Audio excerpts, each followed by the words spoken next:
Hi hello welcome to Gitanjali YouTube channel. ನಾನಿವತ್ತು first year B ಎಡ್ಗೆ ಸಂಬಂಧಪಟ್ಟಂಗೆ ಎಜುಕೇಷನ್ ಟೆಕ್ನಾಲಜಿ, ಅದರಲ್ಲಿ ಸ್ಕೋಪ್ ಆಫ್ ಎಜುಕೇಷನ್ ಟೆಕ್ನಾಲಜಿ, ಶೈಕ್ಷಣಿಕ ತಂತ್ರಜ್ಞಾನದ ವ್ಯಾಪ್ತಿ ಬಗ್ಗೆ ಮಾತಾಡ್ತಿದ್ದೀನಿ. Education technology as a wide range of scope and applicability in the field of education in a broader sense. It stands for the application of the principles and techniques of science and technology as well as a psychology and pedagogy in the activities of teaching and learning. ಅಂದರೆ ಸ್ಕೋಪಲ್ಲಿ ನಾವು education ಟೆಕ್ನಾಲಜಿಯನ್ನು ನಾವು ವಿಕಾಸದ ಕಾರಣವಾಗಿದೆ, ಕಲಿಕೆ ಮತ್ತು ಬೋಧನೆ ಪ್ರಕ್ರಿಯೆ ಮೇಲೆ ತನ್ನ ಪ್ರಭಾವವನ್ನು ಬೀರಿ ಶೈಕ್ಷಣಿಕ ಸಮಸ್ಯೆಗಳನ್ನು ಅರ್ಥ ಮಾಡಿಕೊಂಡು ಅವುಗಳನ್ನು ಪರಿಹರಿಸುವಲ್ಲಿ ಸಾಧಕವಾಗಿದೆ. ವಿದ್ಯಾರ್ಥಿಯು ತನ್ನ ಮನೋವಿಕಾಸದಿಂದ ಶಾರೀರಿಕ, ಆರ್ಥಿಕ ಮತ್ತು ಬೌದ್ಧಿಕ ಮೌಲ್ಯಗಳನ್ನು ಬೆಳೆಸಿಕೊಳ್ಳುವಲ್ಲಿ ವೈಜ್ಞಾನಿಕವಾಗಿ ಸಹಾಯವನ್ನು ಮಾಡುತ್ತೆ. ಹಾಗೆ psychology and pedagogy in the ಆ್ಯಕ್ಟಿವಿಟೀಸನ್ನು ನಾವು ಚಟುವಟಿಕೆಯನ್ನು ಮಾಡ್ತಾ ಹೋಗಬೇಕಾಗತ್ತೆ ಟೀಚಿಂಗ್ ಆ್ಯಂಡ್ ಲರ್ನಿಂಗ್ ಮಾಡುವಂತಹ ಸಂದರ್ಭದಲ್ಲಿ. ಸೊ ಸ್ಕೋಪ್ ಆಫ್ ಎಜುಕೇಷನ್ ಟೆಕ್ನಾಲಜಿಯಲ್ಲಿ ವಿತ್ ಸಚ್ ಬ್ರಾಡರ್ ಕಾನ್ಸೆಪ್ಟ್ ಅಂತ ನಾವು ಕರಿತೀವಿ. ಅದರಲ್ಲಿ ಮೊದಲನೇದು approaches types of education technology, second forms of education technology. Approaches of type of education ಟೆಕ್ನಾಲಜಿಯಲ್ಲಿ ಮೊದಲನೇದು education technology are hardware approaches. Second one education technology are software approaches. Education technology system approach ಅಂತ ನಾವು ಅಪ್ರೋಚಸ್ಸಲ್ಲಿ ಟೈಪ್ಸ್ಗಳನ್ನು ನಾವು ನೋಡ್ತೀವಿ. ಎರಡನೇದು forms of education ಟೆಕ್ನಾಲಜಿಯಲ್ಲಿ teaching technology, instructional technology, behavioural technology ಮತ್ತು ಇನ್ಸ್ಟ್ರಕ್ಷನಲ್ ಡಿಸೈನ್ ಟೆಕ್ನಾಲಜಿಯನ್ನು ನಾವು ನೋಡ್ತೀವಿ. ಇದು ಬ್ರಾಡ್ ಕಾನ್ಸೆಪ್ಟನ್ನು ಹೊಂದಿರುವಂಥದ್ದನ್ನ ನಾವಿಲ್ಲಿ ನೋಡ್ಬೋದು. ಈಗ ಶೈಕ್ಷಣಿಕ ತಂತ್ರಜ್ಞಾನದ ವ್ಯಾಪ್ತಿಯನ್ನು ನಾವು ನೋಡಬೇಕಾದ್ರೆ ಮೊದಲನೇದು ಶಿಕ್ಷಣದ ಗುರಿ ಮತ್ತು ಉದ್ದೇಶಗಳನ್ನು ಈಡೇರಿಸುವಂಥದ್ದು. ಒಂದು ಸಮಾಜದ ಅಥವಾ ರಾಷ್ಟ್ರದ ಗುರಿ ಉದ್ದೇಶಗಳನ್ನು, ಬೇಡಿಕೆಗಳನ್ನು ಮತ್ತು ಆಸೆ ಆಕಾಂಕ್ಷೆಗಳನ್ನು ದೃಷ್ಟಿಯಲ್ಲಿಟ್ಕೊಂಡು ಶಿಕ್ಷಣವನ್ನು ನಿರೂಪಿಸುವುದಾಗಿದೆ. ಉಪಲಬ್ಧವಿರುವಂತಹ ಮಾನವ ಮತ್ತು ಬೌದ್ಧಿಕ ಸಂಪನ್ಮೂಲಗಳನ್ನು ಸಮೀಕ್ಷಿಸಿ ಶೈಕ್ಷಣಿಕ ಉದ್ದೇಶಗಳಿಗಾಗಿ ಅವುಗಳನ್ನು ಬಳಸುವುದು ಅಥವಾ ತಿಳಿಸುವುದು ಅಂತ ನಾವಿಲ್ಲಿ ಶಿಕ್ಷಣದ ಗುರಿ ಮತ್ತು ಉದ್ದೇಶಗಳನ್ನು ಈಡೇರಿಸುವಂಥದ್ದನ್ನು ನಾವು ನೋಡ್ಬೋದು. ಅಂದರೆ ಒಂದು ಶಿಕ್ಷಣವನ್ನು ನಾವು ಪಡ್ಕೋಬೇಕಂದ್ರೆ ಹೇಮ್ ಆ್ಯಂಡ್ ಆಬ್ಜೆಕ್ಟಿವ್ಸು ತುಂಬ ಇಂಪಾರ್ಟೆಂಟು. ಗುರಿ ಮತ್ತು ಉದ್ದೇಶಗಳನ್ನು ಈಡೇರಿಸಿಕೊಳ್ಳೋದಕ್ಕೆ ನಾವು ಏನು ಮಾಡ್ತೀವಿ ಅಂದರೆ ಒಂದು ಉದ್ದೇಶವನ್ನು ಇಟ್ಕೊಂಡು ಆಸೆ ಆಕಾಂಕ್ಷೆಗಳನ್ನು ಇಟ್ಕೊಂಡು ಆ ಒಂದು ದೃಷ್ಟಿಕೋನದಲ್ಲಿ ಶಿಕ್ಷಣವನ್ನು ನಾವು ಪಡ್ಕೊಳ್ಳುವಂಥದ್ದೇ ನಾವು ಶಿಕ್ಷಣದ ಗುರಿ ಮತ್ತು ಉದ್ದೇಶಗಳನ್ನು ಈಡೇರಿಸೋದು ಅಂತ ಹೇಳ್ತೀವಿ.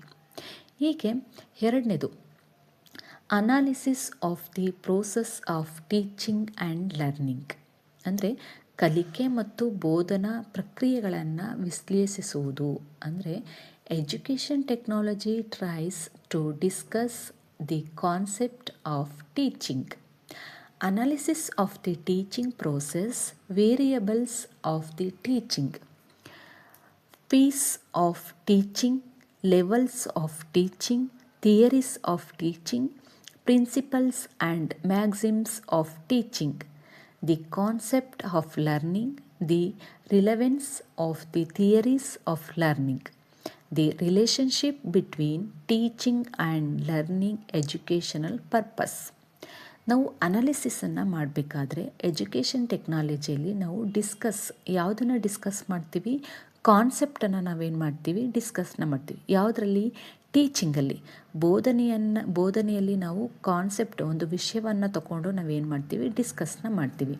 ಹಾಗೆ ಅನಲೈಸಿಂಗ್ ಆಫ್ ದಿ ಟೀಚಿಂಗ್, ಅಂದರೆ ಬೋಧನೆಯನ್ನು ಮಾಡುವಂಥ ಸಂದರ್ಭದಲ್ಲಿ ವಿಶ್ಲೇಷಣೆಯನ್ನು ನಾವೇನು ಮಾಡ್ತೀವಿ, ಕಾನ್ಸೆಪ್ಟನ್ನು ವಿಶ್ಲೇಷಣೆಯನ್ನು ಮಾಡ್ತೈತಿ. ಯಾವುದ್ರ ಮೂಲಕ? ಪ್ರೋಸೆಸ್, ವೇರಿಯಬಲ್ಸ್ ಆಫ್ ದಿ ಟೀಚಿಂಗ್ನ ಮೂಲಕ.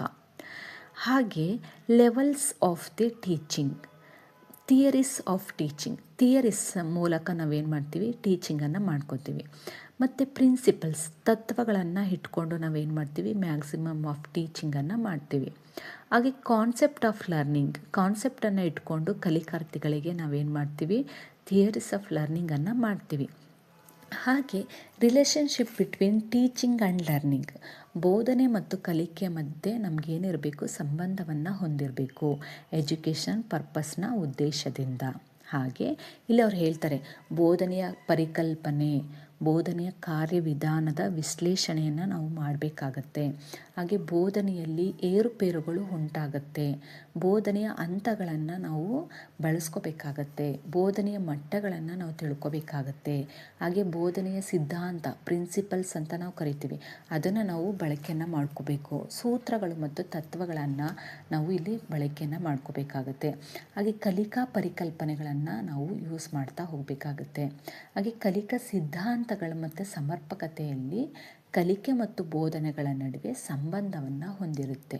ಹೀಗಾಗಿ ಕಲಿಕಾ ಸಿದ್ಧಾಂತಗಳನ್ನು ಕಲಿಕೆಯಲ್ಲಿ ಅನ್ವಯ ಮಾಡುವುದನ್ನೇ ಶೈಕ್ಷಣಿಕ ತಂತ್ರಜ್ಞಾನ ಚರ್ಚಿಸುವುದು ಅಂತ ನಾವಿಲ್ಲಿ ಕಲಿಕೆ ಮತ್ತು ಬೋಧನಾ ಪ್ರಕ್ರಿಯೆಗಳನ್ನು ವಿಶ್ಲೇಷಿಸ್ತಾ ಹೋಗಬೇಕಾಗುತ್ತೆ. Analysis of the process of teaching and learning ಅಂತ ನಾವು ಕರಿತೀವಿ. ನೆಕ್ಸ್ಟು 3ನೇದು development of the curriculum. Development of the curriculum ಅಂದರೆ ಏನಂತ ಕರಿತೀವಿ, ಪಠ್ಯಕ್ರಮವನ್ನು ವಿನ್ಯಾಸಗೊಳಿಸುವುದು. ಯಾವ ರೀತಿ ವಿನ್ಯಾಸಗೊಳಿಸ್ತೀವಿ ಅಂದರೆ, this aspect of education technology is a concerned with the designing of a suitable curriculum for the achievement of the objectives. It may describe the ways and means for the selection of suitable learning experience or contents, organization of these contents in a suitable framework. ಇಲ್ಲಿ ನಾವು ಏನು ಮಾಡ್ತೀವಿ ಅಂದರೆ, suitable learning experience ನಮಗೇನಾಗುತ್ತೆ, ನಾವು ಸೆಲೆಕ್ಷನನ್ನು ಮಾಡಿಕೊಳ್ಳುವಂತಹ ಸಂದರ್ಭದಲ್ಲಿ ಅದನ್ನು ನಾವು suitable ಆಗಿ ಲರ್ನಿಂಗ್ ಎಕ್ಸ್ಪೀರಿಯನ್ಸ್ನ ನಾವು ಮಾಡ್ತೀವಿ. ಕಲಿಕಾ ಅನುಭವಗಳನ್ನು ನಾವು ಕಂಟೆಂಟ್ನ ಮೂಲಕ ಮತ್ತು ಆರ್ಗನೈಸ್ ಪ್ಲ್ಯಾನಿಂಗನ ಮೂಲಕ, ವಿಧಾನಗಳ ಮೂಲಕ ಕಂಟೆಂಟನ್ನು ಏನು ಮಾಡ್ತೀವಿ, ಸೂಟಬಲ್ ಫ್ರೇಮ್ ವರ್ಕನ್ನು ಮಾಡ್ತೀವಿ. ಅಂದರೆ ಶೈಕ್ಷಣಿಕ ಗುರಿಯನ್ನು ಸಾಧಿಸಬೇಕಾದ್ರೆ ನಮಗೆ ಪಠ್ಯಕ್ರಮವು ಏನಾಗಿರಬೇಕು, ಸುಸಂಗತವಾಗಿರಬೇಕು. ಶಿಕ್ಷಣ ಅನ್ನೋದು ನಿರಂತರವಾದಂತಹ ಕ್ರಿಯೆ ಆಗಿರೋದ್ರಿಂದ ಪಠ್ಯಕ್ರಮವು ಅತ್ಯಂತ ಮಹತ್ವವಾಗಿರುತ್ತೆ, ಇಂಪಾರ್ಟೆಂಟ್ ಆಗಿರುತ್ತೆ ಅನ್ನೋದನ್ನ ಹೇಳ್ತಾರೆ. ಹಾಗೆ ಪಠ್ಯಕ್ರಮವು ಶಿಕ್ಷಣದ ಗುರಿ ಮತ್ತು ಉದ್ದೇಶಗಳ ಅನ್ವಯವಾಗುವಂತೆ ಶೈಕ್ಷಣಿಕ ತಂತ್ರಜ್ಞಾನ ನೋಡಿಕೊಳ್ಳುವುದು. ಅಂದರೆ ಶಿಕ್ಷಣದ ಗುರಿ, ಏಮ್ ಆ್ಯಂಡ್ ಆಬ್ಜೆಕ್ಟಿವ್ಸ್, ಗುರಿ ಮತ್ತು ಉದ್ದೇಶಗಳ ಅನ್ವಯವಂತೆ ಶೈಕ್ಷಣಿಕ ತಂತ್ರಜ್ಞಾನ, ಎಜುಕೇಷನ್ ಟೆಕ್ನಾಲಜಿ ಏನು ಮಾಡುತ್ತೆ, ನೋಡಿಕೊಳ್ಳುತ್ತೆ. ಹೀಗೆ ಕಾಲಕಾಲಕ್ಕೆ ತಕ್ಕಂತೆ ವೈಜ್ಞಾನಿಕ ಸಿದ್ಧಾಂತಗಳಿಗೆ, ಅಂದರೆ ಕಾಲಕಾಲಕ್ಕೆ ತಕ್ಕಂತೆ ಏನು ಮಾಡುತ್ತೆ, ಸೈಂಟಿಫಿಕ್ ಆಗಿ ಪ್ರಿನ್ಸಿಪಲ್ಸು ತಕ್ಕಂತೆ ಪಠ್ಯದಲ್ಲಿ ಬದಲಾವಣೆ ಮಾಡುವ ನೂತನ ತಂತ್ರಗಳನ್ನು ರೂಪಿಸಿಕೊಳ್ಬೇಕಾಗತ್ತೆ. ಏನಾಗುತ್ತೆ, ವೈಜ್ಞಾನಿಕ ಸಿದ್ಧಾಂತಗಳಿಗೆ ತಕ್ಕನಾಗೆ ಪಠ್ಯದಲ್ಲಿ ನಾವೇನು ಮಾಡ್ತೇವೆ, ಬದಲಾವಣೆಯನ್ನು ಮಾಡುವಂಥ ನೂತನ ಟೆಕ್ನಿಕ್ಸ್, ತಂತ್ರಗಳನ್ನು ನಾವೇನು ಮಾಡಬೇಕಾಗತ್ತೆ, ರೂಪಿಸ್ಕೊಳ್ಬೇಕಾಗತ್ತೆ ಅನ್ನೋದನ್ನು ತಿಳಿಸುತ್ತೆ. 4ನೇದು development of teaching learning materials. Development of teaching learning materials, ಕಲಿಕೆ ಮತ್ತು ಬೋಧನಾ ಸಾಮಗ್ರಿಗಳನ್ನು ಅಭಿವೃದ್ಧಿಪಡಿಸುವಂಥದ್ದು. ಏನಂಗಂದರೆ, techniques of developing software and instructional materials like programmed learning material, computer assisted learning material, mass media instruction material, personalised system of instruction, planning for teaching and learning and preparation of lesson plan.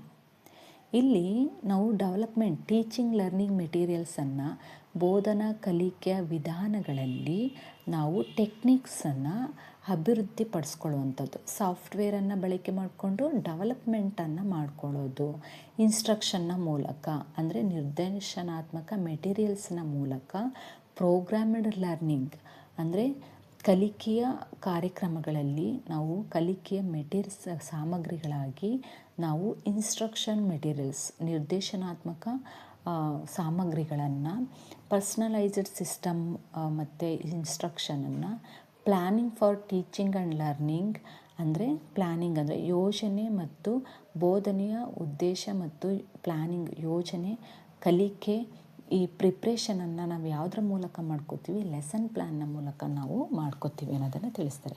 ಹೀಗೆ ಕಲಿಕೆ ಮತ್ತು ಬೋಧನೆ ಸಾಮಗ್ರಿಗಳನ್ನು ಅಭಿವೃದ್ಧಿಪಡಿಸುವಲ್ಲಿ ಒಂದು ಕಲಿಕೆ ಮತ್ತು ಬೋಧನೆಗಳು ಪರಿಣಾಮವಾಗಿ ಉದ್ದೇಶಿತ ಗುರಿಯನ್ನು ಸಾಧಿಸಬೇಕಾದ್ರೆ ಶೈಕ್ಷಣಿಕ ತಂತ್ರಜ್ಞಾನ ಮತ್ತು ಅನೇಕ ಸಾಮಗ್ರಿಗಳನ್ನು ಒದಗಿಸಿಕೊಡುತ್ತೆ.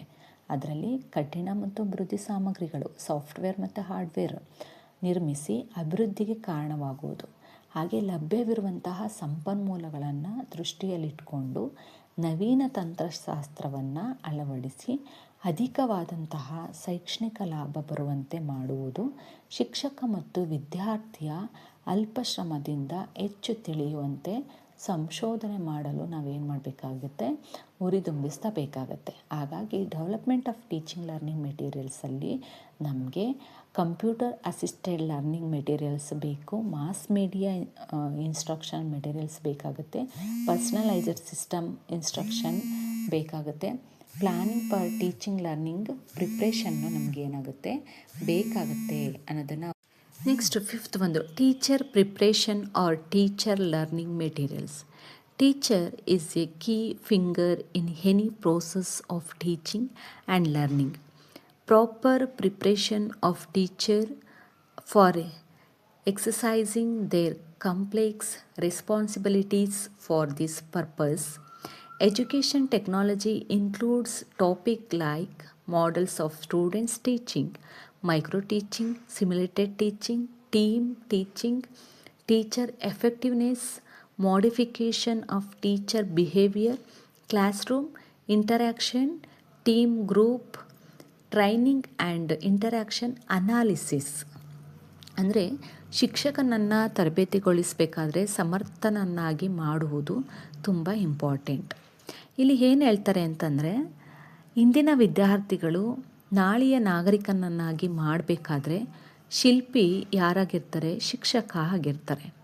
ಹಾಗಾಗಿ key finger in any process of teaching and learning ಅಂತ ನಾವಿಲ್ಲಿ ಕರಿತಾ ಹೋಗ್ತೀವಿ. ಹಾಗೆ ಶೈಕ್ಷಣಿಕ ತಂತ್ರಜ್ಞಾನವು ಶಿಕ್ಷಕನಿಗಾಗಿ ಮತ್ತು ಅವನ ತರಬೇತಿಗಾಗಿ ಹೆಚ್ಚಿನ ಆಸಕ್ತಿಯನ್ನು ಪ್ರಕಟಿಸುವಂಥದ್ದನ್ನ ನಾವಿಲ್ಲಿ ನೋಡ್ಬೋದು. ರೆಸ್ಪಾನ್ಸಿಬಿಲಿಟಿ ಯಾರ್ದಾಗಿರುತ್ತೆ, ಶಿಕ್ಷಕರದ್ದಾಗಿರುತ್ತೆ. ಹಾಗಾಗಿ ಅವನಿಗೆ ತರಬೇತಿಯನ್ನು ಕೊಡೋದು ಕೂಡ ತುಂಬ ಇಂಪಾರ್ಟೆಂಟ್ ಆಗಿರುತ್ತೆ. ತರಬೇತಿಯ ಸಮಯದಲ್ಲಿ ಶಿಕ್ಷಕನ ಪ್ರಸಕ್ತಿಯ ಜ್ಞಾನಕ್ಕಿಂತ ಪ್ರಾಯೋಗಿಕ ಅನುಭವಕ್ಕೆ ಮಹತ್ವ ನೀಡಬೇಕಾಗುತ್ತೆ. ಅಂದರೆ ನಮಗೆ ಶಿಕ್ಷಕನ ಪ್ರಸಕ್ತಿಯ ಜ್ಞಾನಕ್ಕಿಂತ ನಾವು ಪ್ರಾಯೋಗಿಕವಾಗಿ ಅನುಭವಕ್ಕೆ ಅಂದರೆ ಎಕ್ಸ್ಪೀರಿಯನ್ಸ್ಗೆ ನಾವೇನು ಮಾಡ್ತೀವಿ, ಮಹತ್ವವನ್ನು ನೀಡ್ತೀವಿ. Education technology includes topics like models of students teaching ಅಂತ ನಾವಿಲ್ಲಿ ಕರಿತೀವಿ. ಹಾಗೆ ವಿವಿಧ ರೀತಿಯ ಶ್ರವಣೋಪಕರಣಗಳನ್ನು ಉಪಯೋಗಿಸುವ ಮತ್ತು ಅಳವಡಿಸುವ ಕೌಶಲ್ಯವನ್ನು, ತರಬೇತಿಯನ್ನು ನಾವು ಕಲಿಯುವಂತೆ ಮಾಡಬೇಕಾಗತ್ತೆ. ಹಾಗೆ ಬೋಧನಾ ವಿಧಾನದಲ್ಲಿಯೂ ತನ್ನ ಕೌಶಲ್ಯವನ್ನು ತೋರಿಸುವಂತೆ ಮಾಡುವಂಥದ್ದು. ಆ ಸಂದರ್ಭದಲ್ಲಿ ನಾವು ಸ್ಟೂಡೆಂಟ್ಸ್ಗೆ ಏನು ಮಾಡ್ತೀವಿ, ಟೀಚಿಂಗನ್ನು ನೀಡಬೇಕಾದ್ರೆ micro teaching, simulated teaching, team teaching, teacher, class room ಮತ್ತು ಟೀಚರ್ ಎಫೆಕ್ಟಿವ್ನೆಸ್ ಇರಬೇಕಾಗುತ್ತೆ, ಮಾಡಿಫಿಕೇಷನ್ ಇರಬೇಕಾಗುತ್ತೆ, ಮತ್ತು ಟೀಚರ್ ಬಿಹೇವಿಯರು ಕ್ಲಾಸ್ ರೂಮಲ್ಲಿ ಹೇಗಿರಬೇಕು, ಇಂಟರ್ಯಾಕ್ಷನ್ ಇರಬೇಕಾಗುತ್ತೆ. ಹಾಗೆ ಟೀಮ್ ಗ್ರೂಪನ್ನು ಮಾಡಿ ನಾವು ಟ್ರೈನಿಂಗನ್ನು ಕೊಡಬೇಕಾಗತ್ತೆ. ಹಾಗೆ ಇಂಟರ್ಯಾಕ್ಷನನ್ನು ಅನಾಲಿಸಿಸನ್ನು ಮಾಡ್ತಾ ಹೋಗಬೇಕಾಗತ್ತೆ. ನಾವೇನು ಮಾಡಬೇಕು, ಇಂಟರ್ಯಾಕ್ಷನ್ ಅನಾಲಿಸಿಸನ್ನು ಮಾಡ್ತಾ ಹೋಗಬೇಕಾಗತ್ತೆ. ಹೀಗೆ ತರಬೇತಿಯನ್ನು ಸಂಪೂರ್ಣಗೊಳಿಸಿದಂತಹ ಶಿಕ್ಷಕನು ತನ್ನ ಪ್ರತಿನಿತ್ಯದ ಪಾಠದಲ್ಲಿ ಪೂರ್ವದ ಅವಶ್ಯವಾಗಿರುವ ಸಾಧನ ಸಲಕರಣೆಗಳನ್ನು ಸಂಗ್ರಹಿಸುವುದು. ಅಂದರೆ ಪ್ರತಿನಿತ್ಯ ಶಿಕ್ಷಕನು ಪಾಠ ಮಾಡೋಕ್ಕಿಂತ ಮುಂಚಿತವಾಗಿ ನಾವೇನು ಮಾಡಬೇಕು, ಪಾಠಕ್ಕೆ ಸಂಬಂಧಪಟ್ಟಂತಹ ಅದಕ್ಕೆ ಬೇಕಾದಂತಹ ಸಾಧನ ಸಲಕರಣೆಗಳನ್ನು ನಾವು ಸಂಗ್ರಹಿಸ್ಕೊಳ್ಬೇಕಾಗತ್ತೆ. ಆವಾಗ ಮಾತ್ರ ಬೋಧನಾ ತಂತ್ರಗಳನ್ನು ಅಳವಡಿಸಿಕೊಳ್ಳುವಲ್ಲಿ ಶೈಕ್ಷಣಿಕ ತಂತ್ರಜ್ಞಾನದ ಉಪಯೋಗವನ್ನು ಮಾಡ್ಕೊಳ್ಳೋಕ್ಕೆ ನಾವು ಸಮರ್ಥವಾಗಿ ಶಿಕ್ಷಕನು ತರಬೇತಿಗೊಳಿಸಿ ಸಮರ್ಥನಾಗಿ ಮಾಡ್ಕೊಳ್ಳೋದಕ್ಕೆ ಸಾಧ್ಯ ಆಗುತ್ತೆ ಅನ್ನೋದನ್ನು ನಾವಿಲ್ಲಿ ನೋಡ್ಬೋದು. ಹಾಗೆ next 6th development and selection of the teaching learning strategies and taxis ಅಂತ ನಾವು ಕರಿತೀವಿ.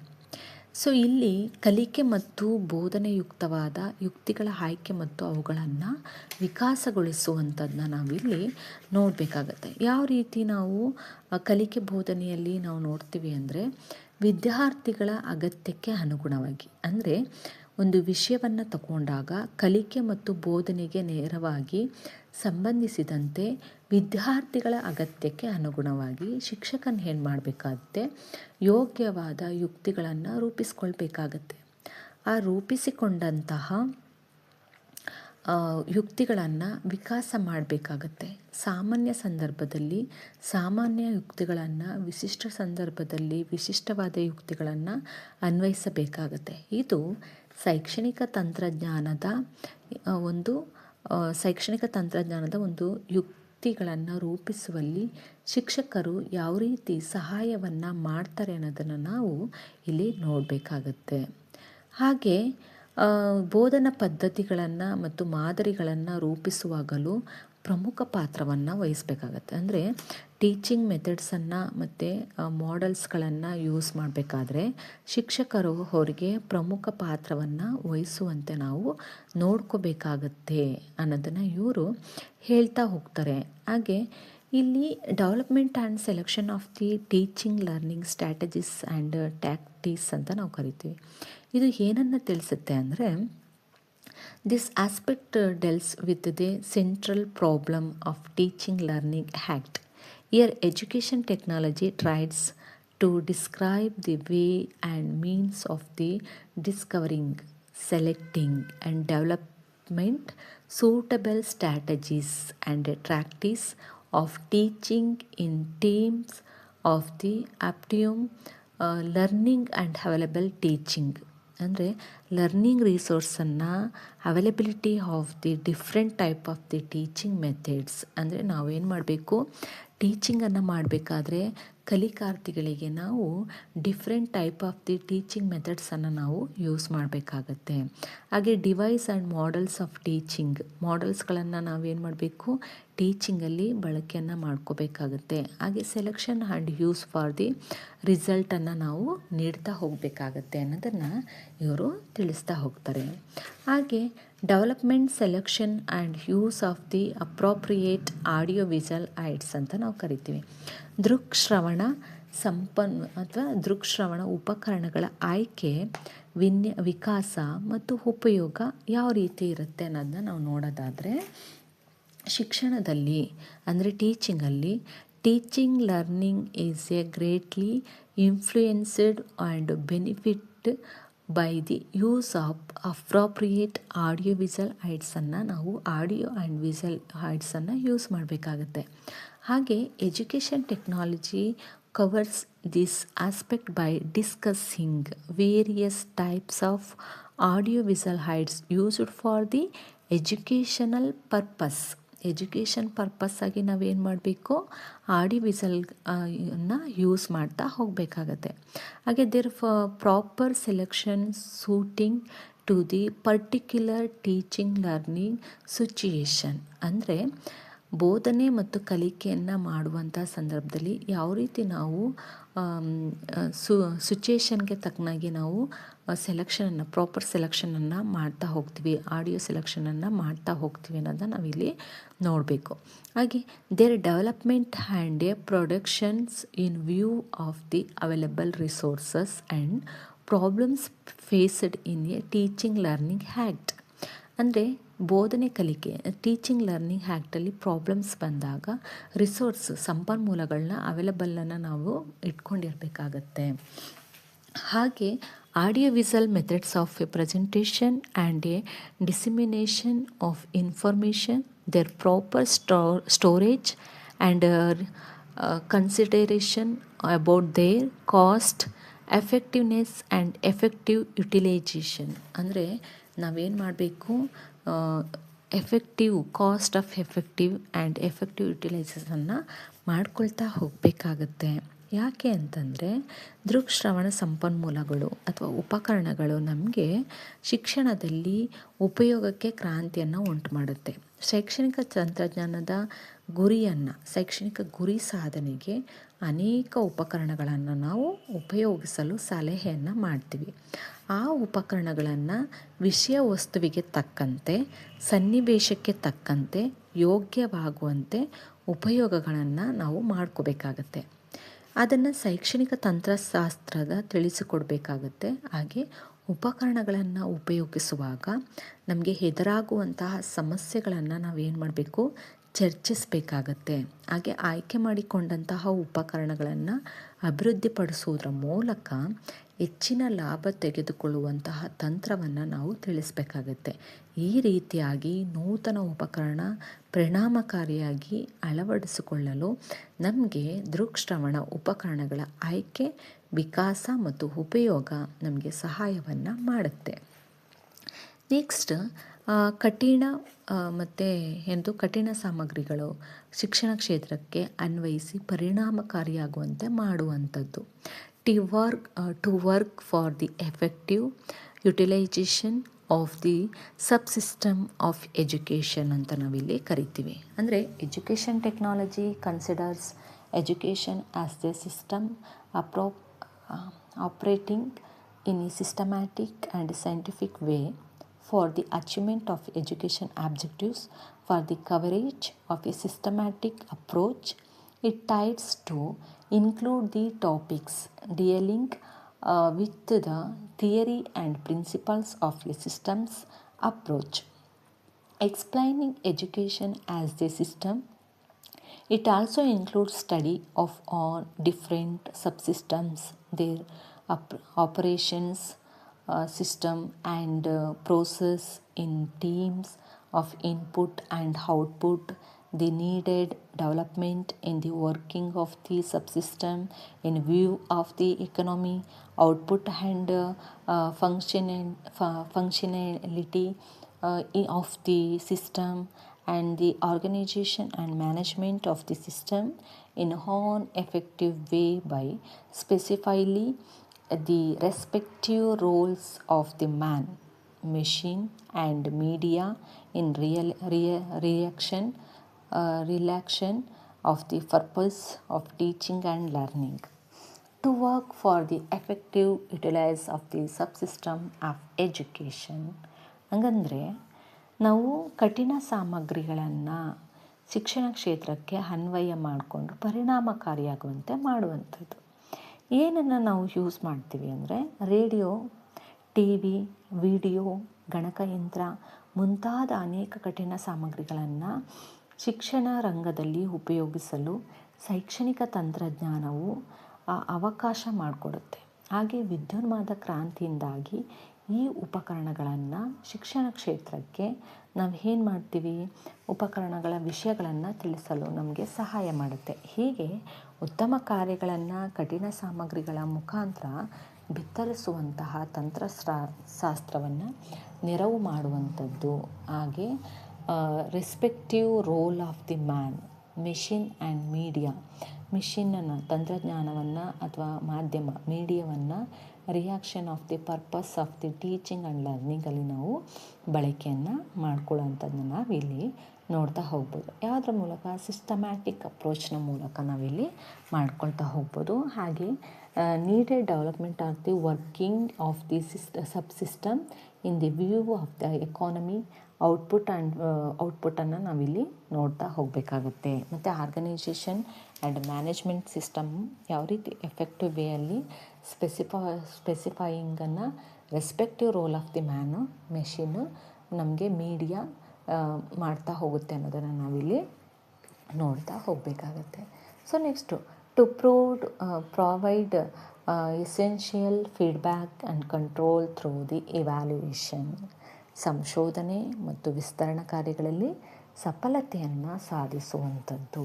ಯಾವ ರೀತಿ ಅಂತ ನಾವು ನೋಡೋದಾದರೆ, ಇಲ್ಲಿ consult with the task of exercising appropriate control over the process of teaching and learning by planning and devising suitable tools and device for the continuous evaluation of the process and products of the teaching learning activities.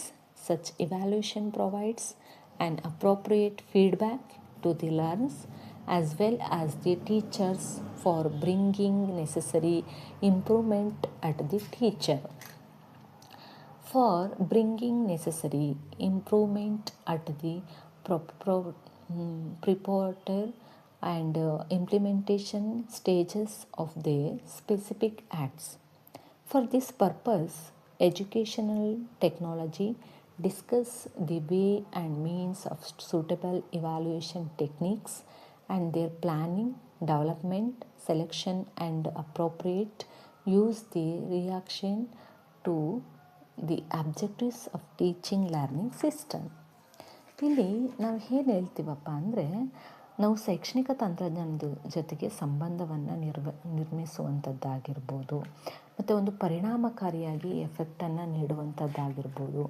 ಮತ್ತು ಇದು ಯಾವ ರೀತಿ ನಮಗೆ ಫೀಡ್ಬ್ಯಾಕ್ಗಳನ್ನು ಕೊಡ್ತಾ ಹೋಗುತ್ತೆ ಅಂದರೆ, ಸಫಲತೆ ಅಂದರೆ ಎಲ್ಲ ರಂಗಗಳಲ್ಲಿ ಸಂಶೋಧನಾ ಕಾರ್ಯ ನಡೆಸುವಂತಹ ಸಂದರ್ಭದಲ್ಲಿ ಕಾರ್ಯಗಳಲ್ಲಿ ಸಫಲತೆ ಸಾಧಿಸುವಲ್ಲಿ ಶಿಕ್ಷಣ ರಂಗದಲ್ಲಿ ಅನೇಕ ಸಂಶೋಧನೆಗಳು ನಡೆದಿವೆ. ಸಂಶೋಧನಾ ಕಾರ್ಯವು ಶೀಘ್ರವಾಗುತ್ತಂತೆ ಸರಿಯಾಗಿ ಆಗೋದಕ್ಕೆ ಶೈಕ್ಷಣಿಕ ತಂತ್ರಜ್ಞಾನ ನಮಗೆ ಸಹಾಯವನ್ನು ಮಾಡ್ತಾ ಹೋಗುತ್ತೆ. ದತ್ತಾಂಶ ಸಂಗ್ರಹಣೆ ಮಾಡುವಂಥದ್ದು, ವಿಶ್ಲೇಷಣೆ ಮತ್ತು ತೀರ್ಮಾನ ತೆಗೆದುಕೊಳ್ಳುವಂಥದ್ದು, ಕಾರ್ಯವಿಧಾನದಲ್ಲಿ ಶೈಕ್ಷಣಿಕ ತಂತ್ರಜ್ಞಾನದ ಪಾತ್ರವನ್ನು ನೋಡುವಂಥದ್ದು.